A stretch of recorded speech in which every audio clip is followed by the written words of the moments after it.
if I had to choose how to die, I would rather die by a cougar than a bear.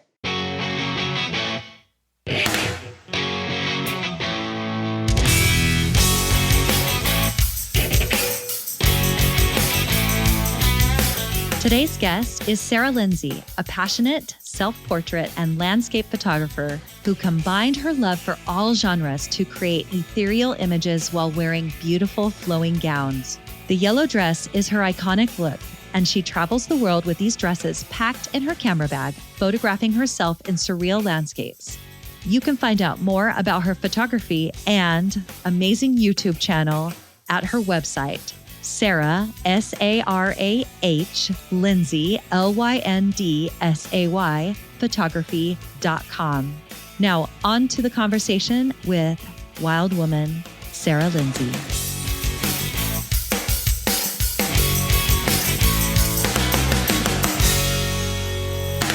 I was just telling Sarah, this is my first recording, and it's really exciting. I have all the feels about it right now. So on a podcast where we're talking about emotions, I literally have all the feels. So thanks for coming on with me, Sarah. Thanks for having me. You're going to do great for the first episode. We got this. You know what? You know why it's going to be great is because we're going to talk about some interesting things, some fun things, and some things that are personal to you. So I'm really excited to dive into that. So first, I saw on your Insta story the other day that you had a bear come. You were in the mountains and you had a bear coming towards you. And I remember seeing it far away. And what did you call the bear? A forest puppy. Oh, I call them forest puppies. That is really funny. It was scary. It's not a good situation to be in when you're alone. How far away was it? I don't know. I'm not very good at judging distances, but it was it was close. It was too close. And it was coming in my direction. So I was really close to my vehicle though. So that's as soon as I actually got to my vehicle, which only took 2 minutes to walk to, the bear was already on the road right there coming in to where my vehicle was. Thank goodness you were near your car. Oh my gosh. I know, but it was a black bear. And I'm pretty confident they really don't want trouble. So even if you run into one face to face, by the way, because Ollie has ran up to a bear before. We can talk about that if you want to know about that story. Ollie is fearless with bears. So yeah, but I do really feel like black bears, it's different if you run into a grizzly. Not saying that a grizzly is automatically going to kill you. Have you ever run into a grizzly? Or something relatively close? What? Yeah. Yeah, I was just out, it was before the black bear. I was actually out at another location, and me and Ollie had pulled up to park. I was going to park in this little parking lot to fly my drone. And as soon as I pulled up there, I almost ran into the bear, almost drove into the bear. But I was in my car, so it was fine. The bear was really scared and ran off. And then I had the opportunity. I knew then, I was like, hey, don't get out of the car.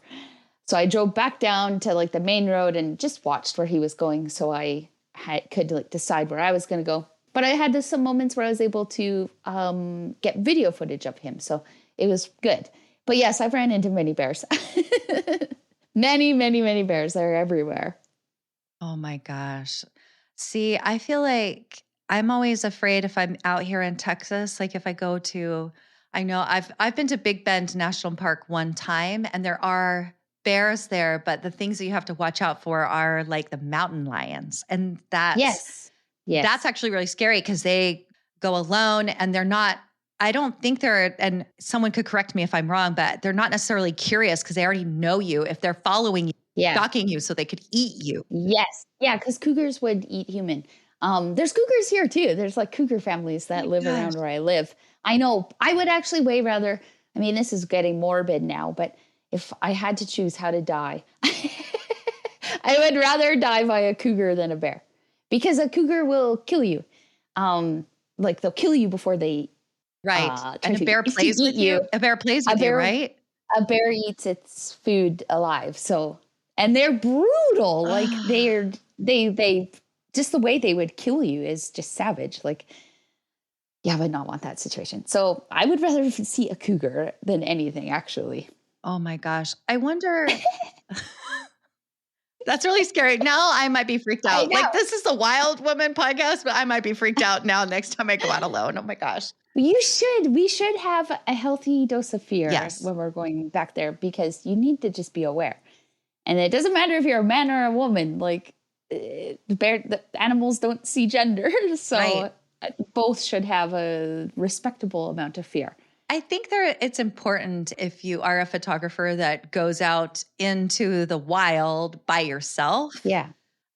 Or just goes out in the wild, that you want to know what are the dangers of the places that you're going and what you need to be watching for. Because I've been alone in like the Mojave Desert. There's coyotes in that spot. Like there's coyotes, there's owls. I guess there's like mountain lions and cougars, but not really in that location, And I felt actually really safe. But if I was to go to Big Bend, I would not go to Big Bend and hike alone because I'm always hiking at the edges of the day, and that's kind of, night, and that's when they like to be out. So yeah, that can be scary for sure. Yes. I am actually going out tonight because I had to film for YouTube, and I'm going on a hike alone in grizzly country. Are you bringing Ollie?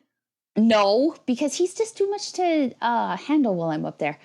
And like, he's fine. I never worry about Ollie being hurt by a bear because there's just this interaction between dogs and bears. It's like, I don't know. They just don't care about each other. It's more that I would have to take care of both of us in a situation. So no, he's not coming. But like where I'm going to photograph, there's a campground up there. So I feel safe knowing that there's probably about 20 to 30 people up there, like not far from where I'll be. But the other day I went up to scout it, and I went with actually a police officer. So talk about feeling safe. It was so nice to have him with me.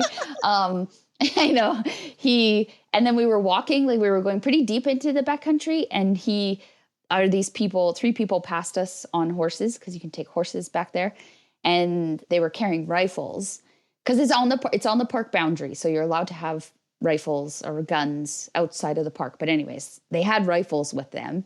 And he made me think, because he's like, there's only one reason why they have rifles. Because this is like prime grizzly country. So that's definitely on my thoughts when I go back up there tonight. Oh my gosh. And I always wonder, like, are they close because there's people and they smell food, or are they far because they don't want to be around people? And I guess the answer is yes. You just don't know. Yeah, exactly. I think, well, the campground, because there's no campfires that are allowed at this campground. So I had to trying to think of why. And my guess is that they don't want people to be cooking on their fires, because that will bring the bears in, like the smell of all the food. So it's very like protected and made so there can't really be these encounters. Mm. I've never heard of anybody having issues in this one area I'm going. So, but I'm very aware there's bears there. As long as I don't scare one, I can't see like a bad situation unfolding. Oh my goodness. Okay. What are you going to go do? Are you going to do a yellow dress? Yes. So I'll be filming for YouTube, but obviously that incorporates a yellow dress. So I scouted with him, and I found a scene, and then now I'm going to go back up tonight and execute it. That's so awesome. Well, I know, I'm excited. Yeah. Yeah. Well, I can't wait to see it. So one of the things I really want to do on this podcast is talk about our emotions as we're experiencing in our experiences with photography. And so I think this kind of leads us nicely into this. You gave me awe, excitement, peace, and you kind of mentioned walking to or going to a place where you're going to go photograph you in the yellow dress. So tell us more about that. So it's really interesting, because I was just learning about like the feeling of awe and how it like triggers something in us, and it can be actually very inspiring. So it's just naturally me. I'm always amazed when I'm out creating and like in the landscapes I am. And then that feeling of awe, like awe-inspiring, that actually like passes along to people and makes them feel the same emotion. So I just always feel like, oh my gosh, this is incredible, because I put myself in very incredible situations. But most of them involve like a strenuous hike before. So there's also the feeling of accomplishment. especially when you get to the top. And then, well, I have to bring up a dress up there, all my gear. So there's a prideful feeling as well. Like I hiked all this, I produced a video out of it, and you just feel so good and excited. And I'm naturally just a very bubbly person, so I'm always excited, like always excited to be out there and seeing those things. This is so true. And I think many photographers, especially landscape photographers, can agree with this. Like when you're out creating, and especially in these environments where there's like no people and it's just you out in the nature, like there's just this, it's a mindful space. So that's why I say peace, because you never, like, I can't think of anything that makes you feel more just shut off from the world and in a very healthy zone. Awesome. What was your most awe-inspiring moment? Like if you had to think back, I mean, maybe you have one in particular or one over the past year where you're like, oh, that's the one, you know? Do you have one that's particularly awe-inspiring? Well, I have two. So, because they're they're very different landscapes. Okay, so the first one, I'll always remember this one. It was a hike, and it's called Surreal Ridge, and it's close to actually where I'm going tonight. I've done this hike 3 times, but and it's hard. It is a brutal hike. Like there's a section in the middle where you have to get up there with a rope. It's just a calorie burner. So, but as soon as you crest, I even have an Instagram reel based on this hike, but as soon as you get to the top and you like crest the top where you're going to see the view, it is just, it's one of the most amazing views in Canada I've ever seen. And again, having like the effort that I had to put in to get up there, like just made the feelings feel so enhanced. It was like I was on drugs. Serious. It was just such a good feeling. I'll never forget that hike. It always stands out as a good moment for me. And then more recently, that was actually last summer, but more recently, because I just got back from Europe. So I was in the UK, I was in Scotland, Ireland, and around London, more of the countryside. But I can't describe what it was like to see, because that part of the world is much different from Canada. And it's to me, the gold mine of over there is the ruins and the old castles and the old churches. So I just couldn't get enough of them, especially Ireland. Ireland shocked me. It really, truly shocked me. It's not really a place yet that's like tapped into for landscape photography.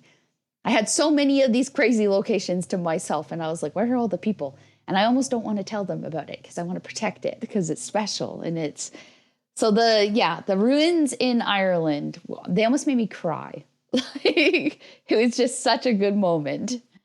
Do you do a yellow dress image like almost everywhere you go? Yes. Do you have like a little formula you follow now? I was just wondering.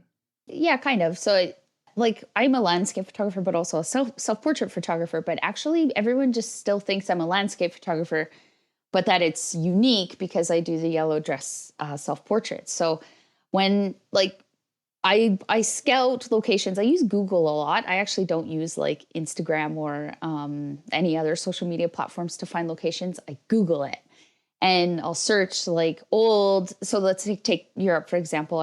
If I was in London, I would search for old churches, and then I can find like an image. It doesn't even have to be a good image because I can visualize when I just see like, okay, that's what I would be dealing with.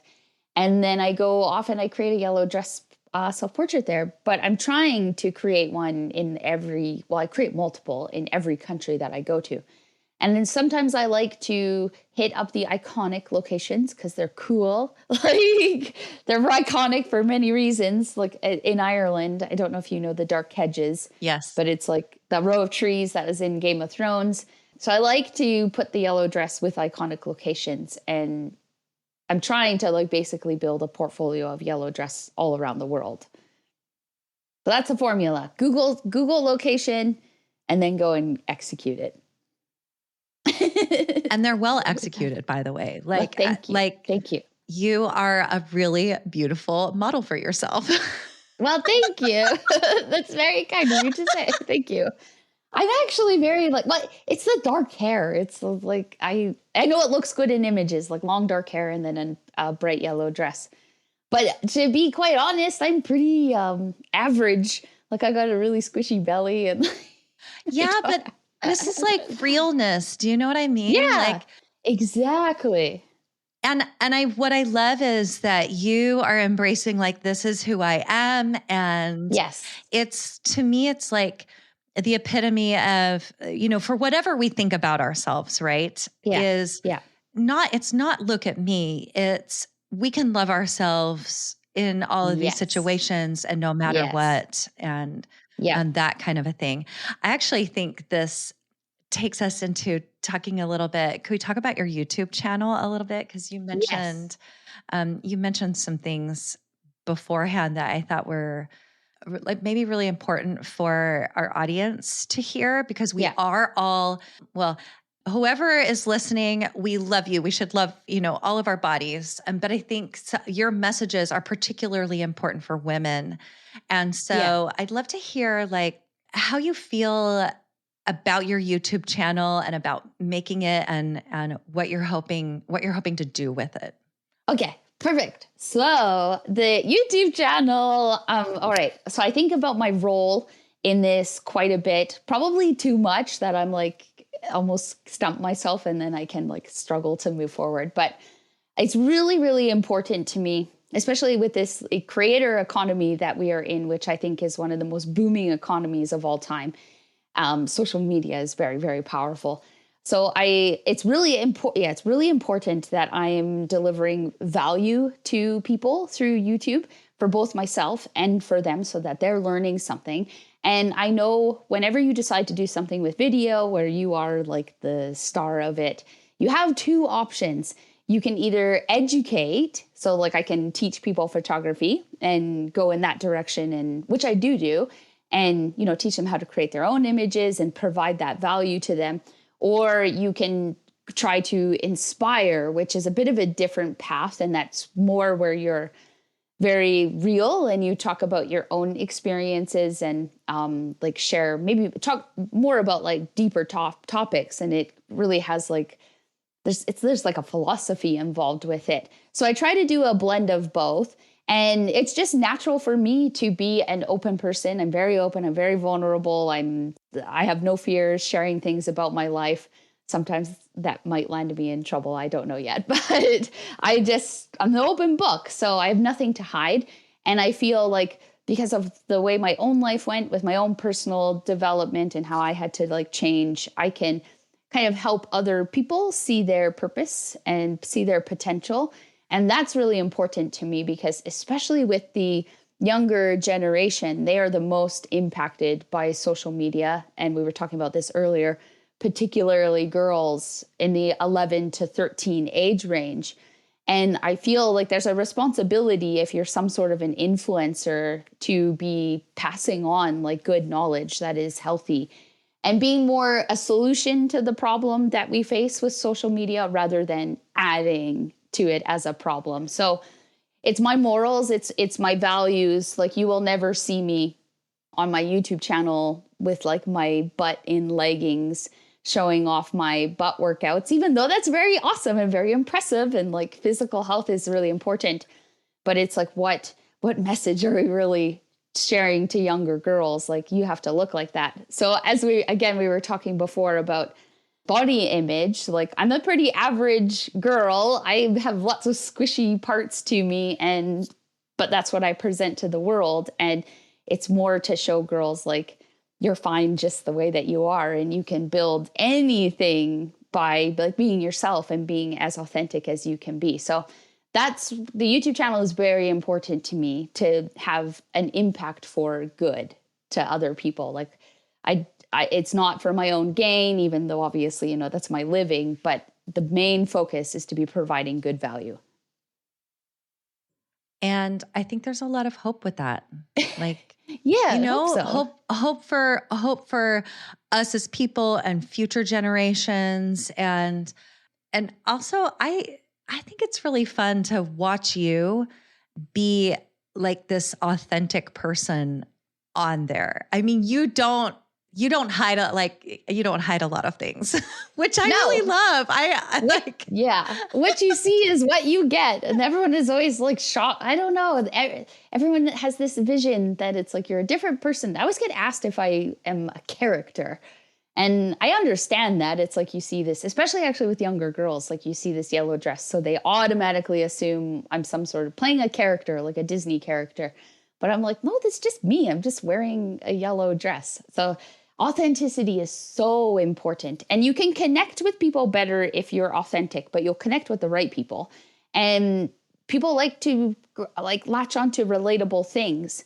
So if you can have an emotional connection with your audience, like there's nothing better than that. And then you have a proper now platform to be influential in a good way. It's all about being part of the good solution and helping the world rather than sharing like my twisted views that might not be good for other people. So there's just a sense of responsibility I attach to it, like with YouTube. I hear you like wanting to share a lot of uplifting messages that are more like be authentic, have self-compassion versus like keep working because you're not perfect, or you know what I mean? Be different than who you already are. When you were saying that before, I was thinking about how my husband read this book. I cannot remember what it's called, but Beyonce used to have this stage character. Do you know about this? No. So she would I would think to go on stage and do all this performing that you needed like kind of a little bit of a separate mindset. So she had this like persona that she would put on, not that it was different than her, but it was just a different persona. Do you know what I mean? Like we all kind of do this. Like I probably have a tiny bit of a podcast persona versus like when I'm just like chilling with my kids, but she gave hers a name, and her stage persona was Sasha Fierce. So isn't that fun? Yes. I mean, if I thought I was going to be Sasha Fierce and go, out on the stage, I would be yes.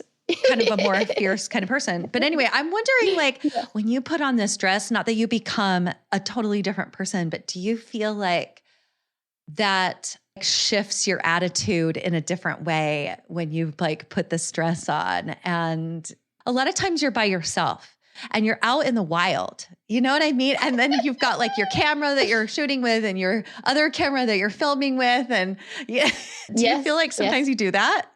No, not at all. Actually, it's just me. Like that's just who I am. I love it. So even if there's no one there, it's not like I'm sitting there talking to myself and smiling to myself. Like I'm not that weird, but I'm a little weird, but I'm not that weird. I just no, I've never ever had to like talk myself to be in like, okay, it's time to kind of step into this role of yellow dress. Cause it's just me. It's just who I am. And that's why I feel I will be successful with my YouTube channel, because I know that I am very authentic. Like, again, what you see on camera is what you get in person.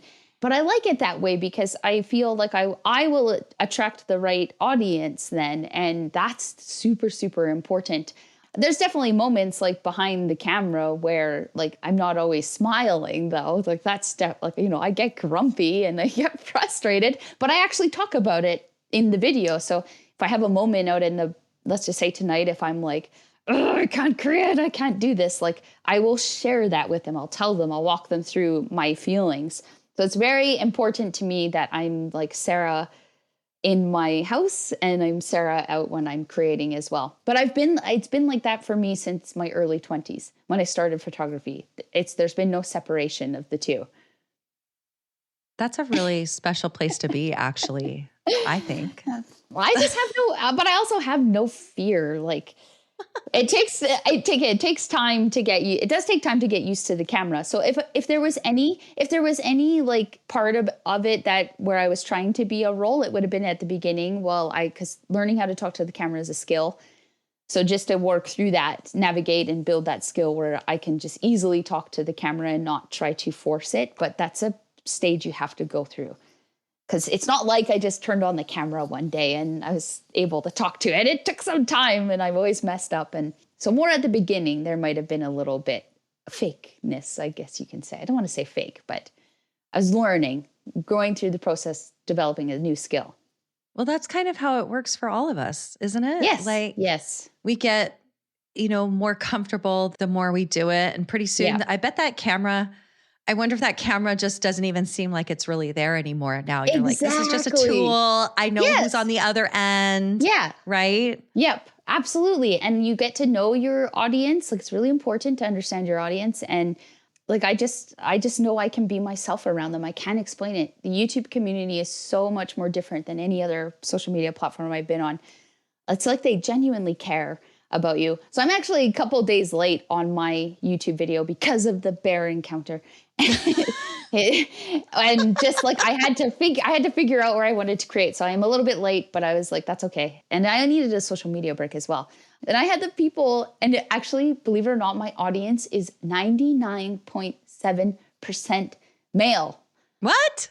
Yeah, but they're all my buddies, and they're so amazing. Like, the support that I get, the support I get from these men, they're just wonderful. They love it. They love they're watching a woman go out and create images in a dress. And I've been studying this for a while, and it just makes my heart so happy because they love it. They just think it's so great. So I feel very blessed that I have a good army of men behind me. Like, these are good men too, from all age ranges. And they're just the sweetest guys. It's almost like, I want to say they almost try to protect me. I can't explain it. Like, they're like, don't go out where the bears are. No, just kidding. Yeah, sometimes. Well, they actually really want to, because I share a lot about my life along with the photography journey. So like, if I have, sometimes I talk about guys, like, so this one hurt my feelings, and like I've talked about that before, and they just always want to offer like advice, and there's definitely this like protector role that they take on. It's so genuine, though. I can't describe it. It's like the most wholesome thing. And I believe my audience is mainly men, because there's not that many women out there watching YouTube channels, but there is a huge market of men that are, because they watch like other YouTubers like Thomas Heaton, like the greats. And then you kind of linked through them as well, because your video will be recommended and then they come watch me. So yeah, I feel very grateful for the audience that I have. It's like a little bit of it's like a little bit of a family. Yes. And I also think, because you're putting out all of this authentically you work, you're getting that back. Like, people, it's resonating with people. Like, people understand that they are seeing who you really are. Like, there's no pretense involved there. And I think that's something really special that we don't see as often. I'm actually hoping that's kind of on the upswing, that people are more understanding that being more of who they really are is what we all really want from each other. Yes, absolutely.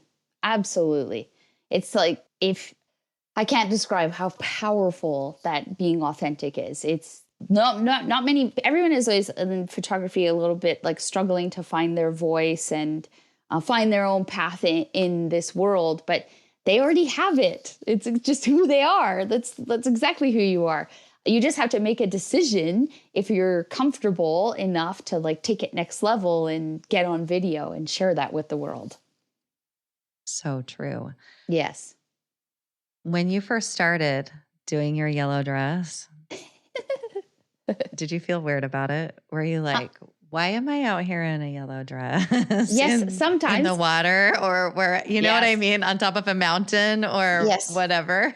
Sometimes, yes. I actually feel not like weird, because I really honestly am a weird person, and I just accept that about myself. I actually feel more, the thoughts that I have, and I have to check myself, and I also talk to my therapist about it as well, is more like, look at what I do. I take photos of myself. I film myself. I'm the star of my own show. So I've actually had questions like, am I a narcissist?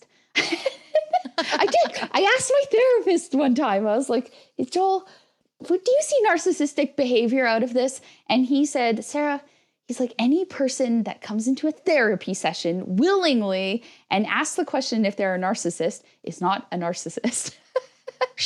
Because I don't want it. Like, I like try to check myself as well to be like, I don't want things to get to my head. I'm not, most certainly not at the level of success that I want to be at, but I never want it. Yeah, I never want it to get to my head. So that's why I have those kind of narcissistic questions. Like, you just got to check yourself. But the weirdness, I fully embrace, like, this is going to look so odd to people that if they see me in person, I'm standing on top of a mountain in a yellow dress. Yeah, I do think about, like, what they're like, what are you doing? And they always have questions, but I embrace the weirdness, but just sometimes want to check myself. Like, is this an ego thing for me in a way? So it's interesting. I think about this a lot, actually. I love that you ask yourself the question. And Yeah. your therapist is right. I know. He like laughed at me and he was like, Sarah, no, that is not what a narcissist is. Exactly. I mean, there is some sort of like confidence that we have to have in ourselves. Yeah. To be able to do that kind of work, you know, to be able to film ourselves doing these things, or, you know, even, you know, like take the self-portrait and put it out there, or start a podcast on your own, or whatever, you know, whatever it is.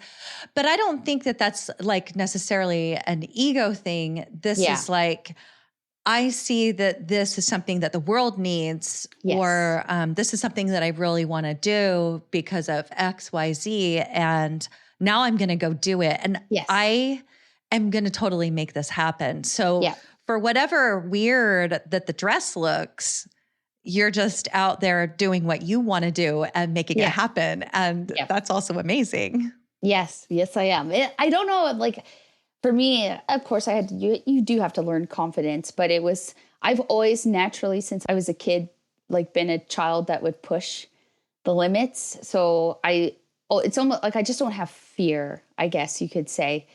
It doesn't take me long to like cross that battle in my mind to be like, I'm a little afraid to do this. And I'm like, no, I'm not. I don't care. I'm going to go out and do what I want. That actually stems from more of like my sassy, stubborn side. It's true. So that's what we'll talk about. So that's what we'll talk about next time, is your sassy, stubborn side. Yes, I do have a sassy, stubborn. Everyone thinks I'm so sweet. And I really appreciate that. But trust me, I am sassy and stubborn. That's funny because the dress kind of makes you look, the style of it makes you look sweet. And then the way you edit is, you know, kind of a little like glowy ethereal. So you're also, you know, it makes it a little sweet. You know what I mean? And so saying you have this like sassy, stubborn side does not compute, but I have a feeling that's what's behind the scenes behind those things, right? Yes. Yeah. I get like, of course, I struggle in life, and like, you know, there's other things in life that go on other than just yellow dress stuff. So yeah, I do. I definitely have I want to say it's more wild. I have a wild side. Yes. And even when it's like interesting, because in my dating life, because that's very real for me right now, is at 36, like navigating dating. And then, of course, like these guys, they have to kind of meet the yellow dress, right? It's a big thing because that's who I am. That's my life. And they always think I'm really like sweet and okay, sure. Sweet. But I'm like, you just haven't seen my stubborn, sassy side though. So like, I'm a real human. I'm not like this. I'm not the character. I'm a real human. So are you like, so this is our date. We're going to get up at 3 a.m. and we're going to go on this hike and we're going to be climbing a rope, but the view is going to be amazing when we get there. But I'm also going to film a YouTube video. Yes. I'm not kidding. This does happen. I think I have taken guys out with me to be like, okay, I'm going to show you my world. Just recently, like when I was scouting this location that I'm going to tonight, I guess you could call it a date. It was very like, had to slowly ease into it and like just show him my world, because he's a very private person. So and then he, like how he said he perceives me, because he had to take some time to like learn about the yellow dress. And he did say to me, this was good for me to learn because I need to be aware of this, of like how men will enter my life. He said my social media is intimidating. which is interesting because he's a very private person. So like he doesn't want to be on there. He doesn't want people to know him. He doesn't want, and he's also in law enforcement. So they're actually like that. Like that's the police officer. Yeah. Y'all, she didn't mention that this was a date. It was a date. I know. I tell people that on my YouTube channel, though, if I was on a date or something. I might not talk, like, as long as I don't say his name or show like any photos, he would be fine if I talk about it. Well, I guess we'll find out because I don't know if he'll watch the video. He probably won't listen to this podcast. He might not. Well, no, Maybe the video. He might. I'm going to be filming a video tonight. And I thought about talking about him.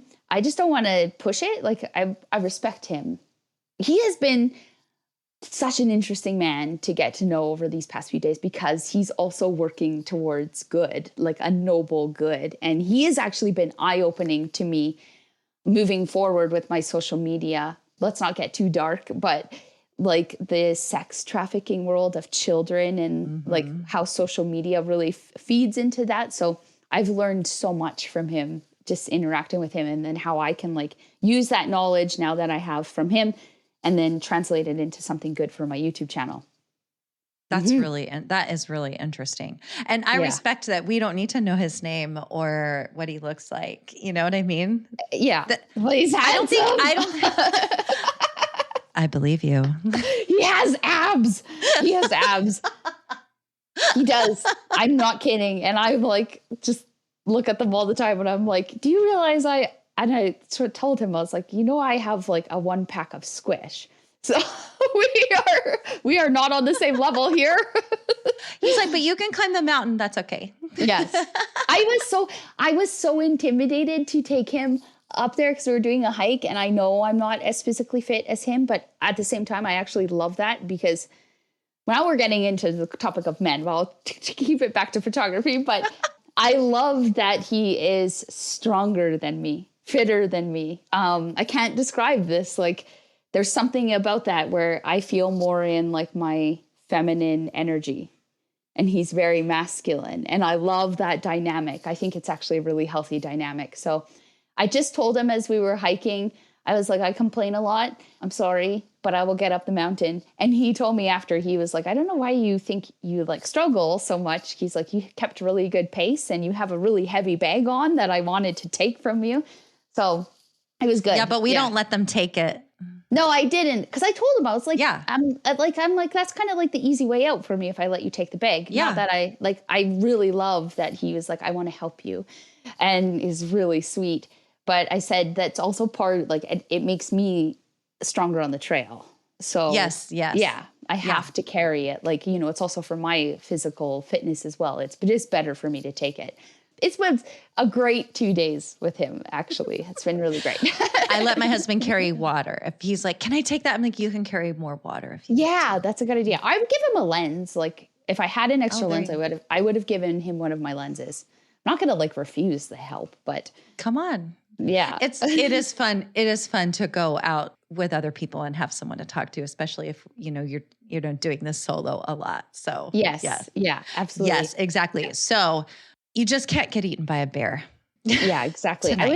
I know. So I wish I had him coming with me tonight, but it's not possible. You have bear spray, right? Yeah, I have bear spray, okay. But I'm not bringing Ollie because don't bring Ollie. Ollie's the dog. He's cute. He is very cute, but I just can't be like having to take care of him and take care of myself at the same time if anything happens, because Ollie has walked up to a bear before. You said on your social media, oh no, you told me he licked a bear before. Yes, he did. I was hiking by myself one time, and that was the only time I've actually hiked by myself, and then tonight will be the second time. And so anyways, I'm coming back down the trail, and I had bear spray, so everything was all good. But in BC, like where I used to live, it's a lot more common to have your dog off leash. And like me and Ollie are a good team when he's off leash. I can't do that here though in the Rockies. So while I was walking back down the trail in BC, we came around the corner and there was a bear right there. So I didn't panic or anything. I was just like, okay, here's the situation. The bear was eating berries. And I started to walk. I pulled out my bear spray just in case he came closer. And I started walking back up the trail, never turning my back, but I didn't have Ollie on the leash. And I was like, oh no. And then Ollie was like, oh, what's that? And he just walked up to the bear, like just so casually. And they kind of had this interaction. They both licked each other, and Ollie started munching on the berries as well. And I was like, great. So I'm going to probably watch my dog die, and then the bear's going to kill me. But the bear actually just lost interest and left. But I was like, Ollie, you can't do that. Oh my God. Bears are not friends. Ollie avoids other dogs at all costs. He is timid. He is shy. He doesn't like them. But nope, he will always very curious about bears. He will make friends with the bear. But not other dogs. I know. So crazy. Okay. Sarah, be safe out there. We want to talk to you again. Yes. So I'll come back tonight. Don't worry, guys. yeah, yes. And we want you to have more experiences, and then we want you to come back and tell us about them. So yes, absolutely. Everyone has been so curious about the bear experiences I've actually been having. So it's cool. I wish that I could have more interactions with them, and then I can film it. But that's stupid idea, wishing that you could have more interactions with a bear. So we'll see what happens tonight. Is that from your wild side?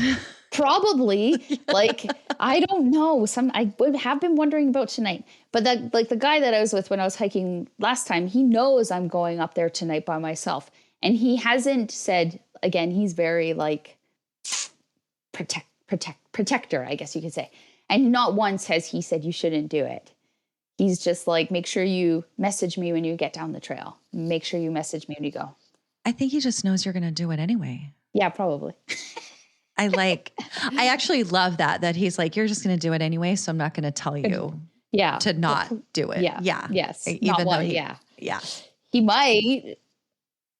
Yes. But come back alive. Right. I think exactly. And I do think if he thought that I was genuinely going to be in danger, he would say something.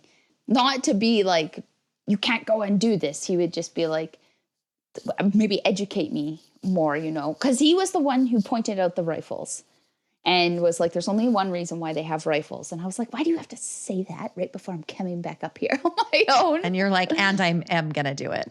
Yeah, exactly. Exactly. Okay. So you have to message. So here's the thing. You have to message me now too. Otherwise I'm going to be worried about you. Okay, I will. Will it all be, because when I'm out filming, I film for stories as well. So when I get back, like, you guys will all see what happened if anything came. Good. Yes. I will watch your stories. Okay, good. So before we go, you have a YouTube channel, but tell us about anything whatever you're excited about. We want to know. Tell us about that. Okay. Well, what for my own promotional purposes is obviously what I'm very excited about. Number one is the YouTube channel. Like, that is where if you want to learn, if you want to really learn about photography, but also other issues that we face as creators, then definitely go there, because I do believe I can provide some value into that with my experience. But also, I am making a book, a yellow dress book, like the story of the yellow dress. So that's coming as well. That's exciting. And and you need to subscribe to the newsletter, obviously, to learn more about that. And I'm also I'll put a link in the in the episode notes where people can go subscribe. When's that supposed to come out? I'm hoping to have it available for like pre-sale at the end of summer. So I already have a copy. I have a copy. So I'll show you on the screen. Okay. I have a copy of it. Yes, but it's like, so the struggle that I'm kind of facing right now is I just want to make sure it's really good quality. So I'm doing a couple of like print trials, and then as soon as I give it the green light, like, okay, this is ready, this is worthy of purchase, then it will be available. And I really hope that's by the end of the summer. And then I'm also putting out, so for the people that want to learn how to photograph and learn about like composition and just basically how I create what I do create, I'm coming out with a course as well. Not like a big, massive, long course, but like a course on basically the start to finish process of creating imagery outside. That's awesome. Yes. I love that. I'm so excited for your book, especially because I am just learning about this. So I'll make sure we link to where you can pre-order the book in the episode notes. So super awesome. Thank you. Yes. This is the first to have you on. No, go ahead. It's the first photography book. It'll probably honestly be the most important, moving forward. Because, as you do photo books, you kind of make a few of them along your journey. But I think this will be the most important one because it's how the yellow dress started. Yeah. And this is such a huge part of what you do. Yes. And it's very meaningful to you. So, yes. So I can see how this will be really important for you. So yes, y'all can go pre-order that and subscribe to Sarah's YouTube channel and get on her newsletter and whatever. If you want to hear more, I'm also going to link to other podcast episodes. Yes. So if you want to know more about her, you can go and then go listen to those and find out more. Thank you so much for coming on and chatting with me today. Thank you. Fun. It was good. It was fun. I like talking. Talking is one of my favorite things. And same. Yes. All right. Well, go out and be wild, and then we will see you on the next one. Okay? Yes. Awesome. Thank you. Thank you. Bye, Sarah. Bye.